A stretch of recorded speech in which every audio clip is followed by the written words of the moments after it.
Ah, boss, nanaka. Hi, boss, thank you. 1, 2, 3,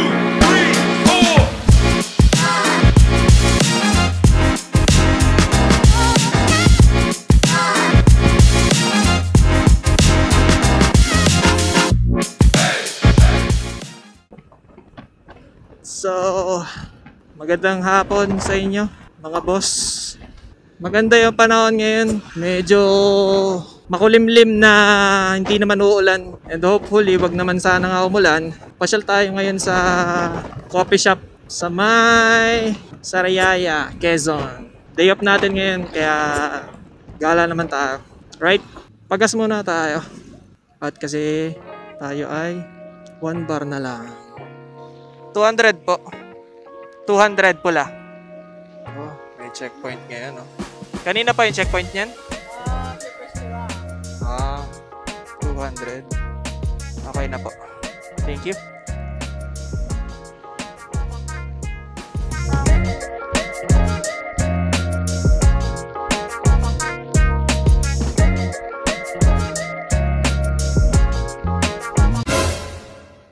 Mapalo ako. Dapat pala tumabi na lang ako. Sige, mauna ka na. Nagmamadali ka eh. Gago!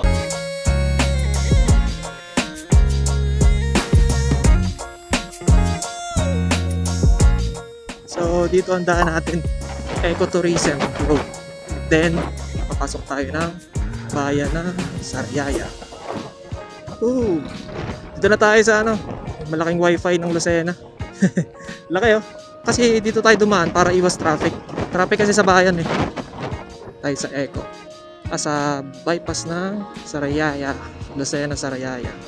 Ingat-ingat lang kayo guys dito kasi sobrang daming dito, lubak.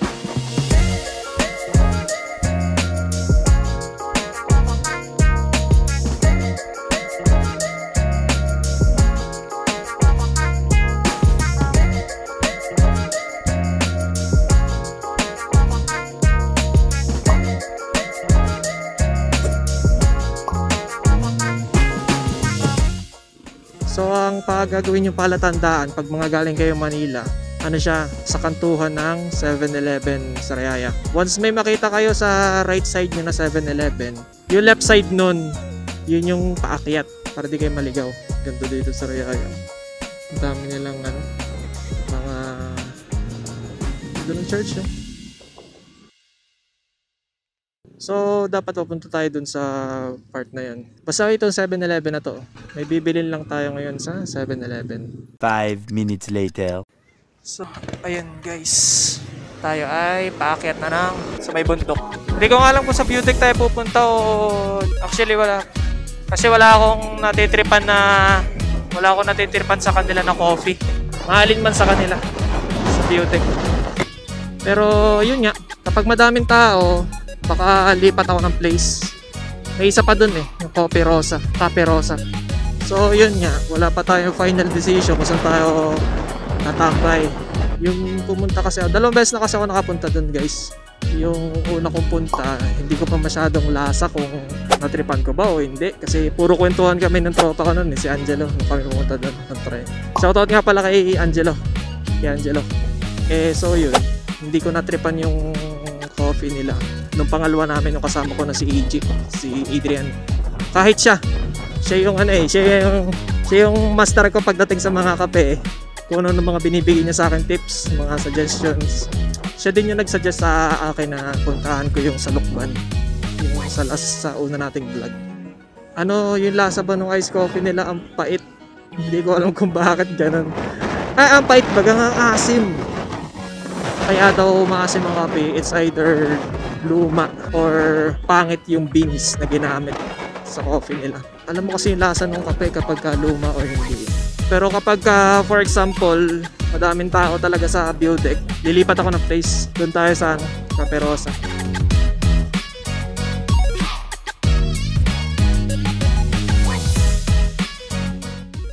Yan guys, yung Cafe Rosa. Diyan ang daan. Pero hindi tayo pupunta dyan ngayon eh. Tayo sa Beautech.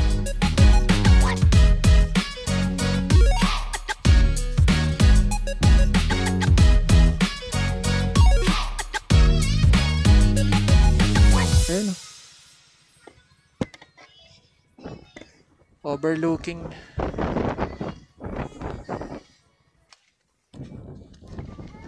Ay, so ayan yung view deck ko. Ayan yung ano, nasa ibabaw na tayo ng bundok. So yun yung overlooking.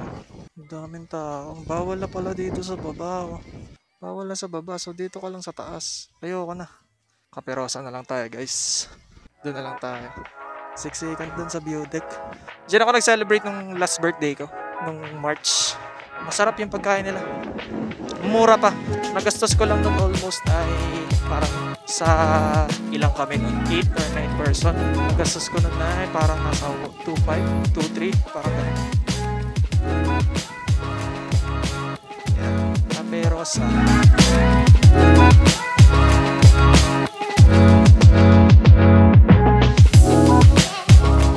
Tinanggal nila yung mga bato-bato na malalaki.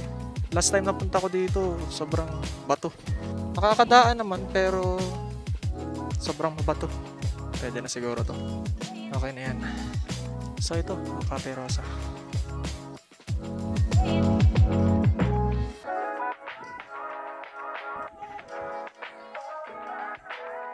Right. So, pasok na tayo.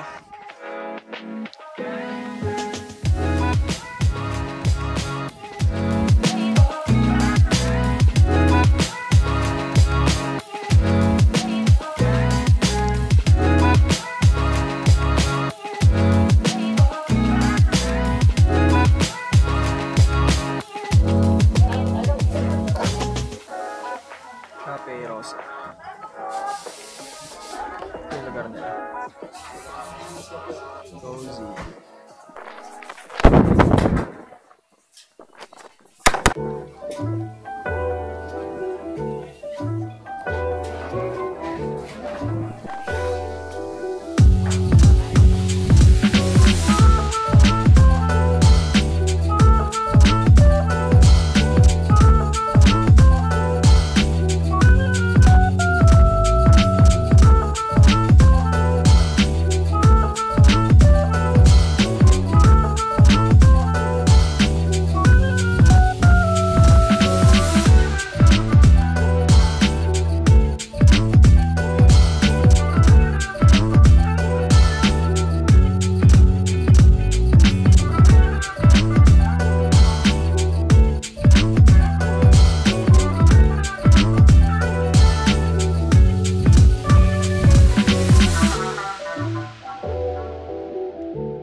guys, tapos na tayo mag pack up and ready na tayong bumiyahe ulit. Right? Ay, hirap nito. Pababa. So, ingat-ingat lang kayo dito kasi mabato to, itong part na to.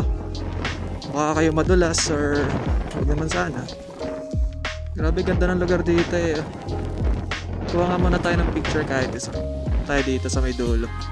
Pasyalan na rin natin pala. Dito na rin naman tayo. Ano meron dito?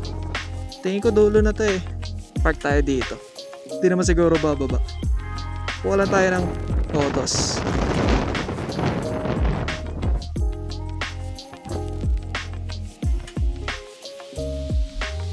Alright.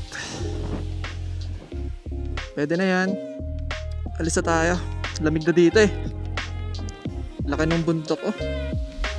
Pwede na! Yung Caperosa. Uwi na tayo ng pagbilang.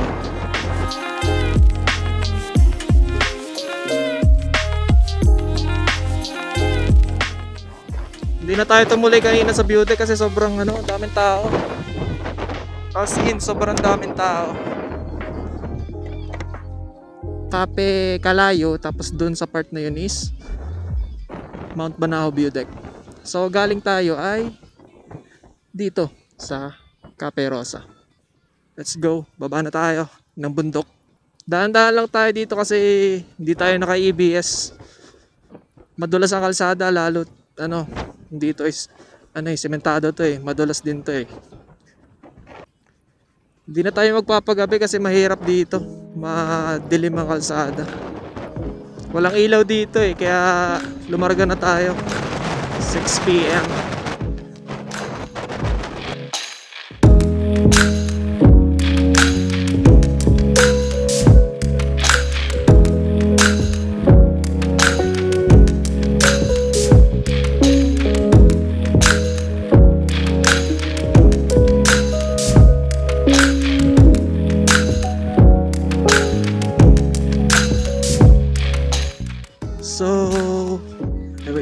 Volume ng music ko. Nandito na tayo sa baba. Napit na tayo sa highway pagkakalam ko eh. Bigay tayo ng review or opinion sa ating pinagkapehan. Yung pros, napaka solid talaga ang view. Wala akong masabi. 100% good. Nice. Lalo na kung nakapwesto ka dun sa may bandang ibabaw ng coffee shop. Kasi yung part na pinagkapehan natin, yun talaga ay ibabaw ng bundok. Doon lang siya sa malapit lang siya sa view deck kung di nyo alam. Sa ibaba lang siya pero medyo bababa ka pa ng Kung pagkukumparahin ko sila sa view ng view deck at saka sa Caperosa pa rin, mas okay talaga ang view doon. Sa view panalo talaga, 10/10. Service nila, medyo okay lang din naman yung service nila kasi considering na madaming kumakain, madaming customer, medyo natagalan lang. Yung sa sa akin, line up ko dun sa medyo natagalan lang kasi nga daming customers. Yung order ako is 4:30. Dumating yung order ko ay 15 minutes later. Mabilis lang, lalo na pagkape lang naman ang order mo. Pero pag may food, mag-expect ka na medyo matatagalan yan kasi hindi naman siya luto na or gawa na eh. Lulutuin pa nila yan or gagawin pa nila yan. Malamig dun. Gusto ko yung klima ng mga ganun. Gusto ko yung mga ganong coffee shop na malayo sa city tapos puro nature yun nasa paligid. Puno, bundok, coffee na mismo sa coffee. Okay naman yung coffee nila. Typical, regular na Ang in-order ko is salted caramel na hot. Kasi syempre bakit ka magko-cold sa maulan tapos malamig na klima. Magko-cold ka pa ba nun? Lalo ako lalamigin doon. Although hindi naman ako nilalamig kasi naka-jacket ako. Kaya pag pupunta kayo doon, wag nyo kakalimutan mag-jacket. Maliban na lang kung summer na tag-init talaga. Pero yung ganto kalamig, yung tag-ulan, taglamig na season like December to February. Ayun. Lalo na pag December, wag kayo pupunta ng walang jacket or pantanggal lamig. Hindi kayo tatagal doon. Sobrang lamig doon. Hindi naman ako na-impress kasi una pa lang sinabi ko nga doon sa kanina kong sinasabi bago tayo pumunta doon. Nakapunta na talaga actually doon. Pangatlong beses ko na ito ngayon. Hindi talaga ako na-impress sa coffee nila kahit yung mga kasamahan ko hindi sila na-impress. Ang maganda lang talaga sa kanya is view. Yung ambience. Talaga makakapag-relax ka. Nature yung nasa paligid mo tapos makikita mo pang view, bundok. At saka yung view ng city. Kasi nasa ibabaw ng bundok. So yun lang naman. Sa parking, goods pa rin naman. Yung parking niya ay malawak. Kaso, hindi siya sementado. Yung entrance niya, hindi siya sementado. Ano talaga siya, lupa na may mga buha-buhang na bato-bato na nilagay para makaahon. So, yun. Kung magpa-park kayo doon ay siguraduhin yung wag sa lupa kasi kung sa lupa lulubog kayo.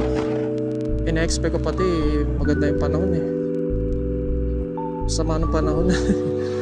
Maganda actually yung papunta ko. Maganda naman yung panahon kaso nung pag-akyat na sa mismo bundok. Buti na nga lang nung umuulan na, buti ay nandun na tayo. So di tayo nabasa ng ulan. Tapos nung pag-alis natin, hindi na rin naulan. Mahangin lang. Kaya okay na rin, goods na rin. Nag-enjoy naman. So yun, hanggang dito na lang ang ating record, ang ating vlog.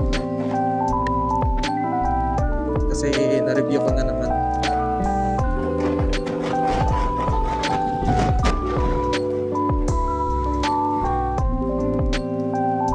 So kain muna tayo sa McDo. Sayang kasi yung promo nila eh. May libreng fries halos. Kaso may soft drinks nga pala yun. So bahala na. Kaya naman siguro nandiyan natin.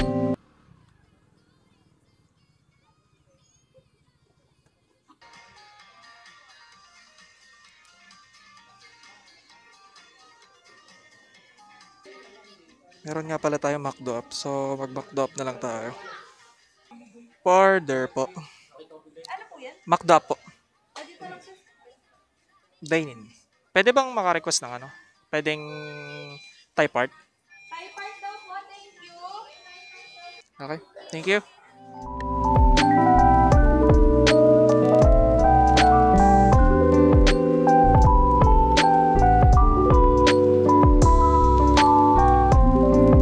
Pauwi na tayo. Grabe, busog. Ang laki pa kinabang ng McDo up eh. Ang laki na natipid ko, halos 40 pesos din yun. Sulit. So, pauwi na tayo. Lalaro muna tayo ng Dota sa ngayon. Lagi tayong talo eh. Siguro mga by 7:20 nasa bahay na tayo. Sakit ng tiyan ko. Nagkape ako tapos eh. Soft drinks pa sa McDo. Parang medyo nangangasim yung tiyan ko pagka ganun. Hindi na lang sana ako nag-McDo kasi medyo busog pa ako eh. Pero pag ano kasi, sa bahay kasi, napakabihira ako kumakain ng gabi. Halos ako lang. Kaya, so ina-expect ko naman, walang pagkain sa bahay. At kanina pa mga walang tao sa bahay. So, kain na lang tayo sa labas. Magpupuyat tayo ngayon, magdodota tayo eh. So, agad dito na lang guys. Until next time!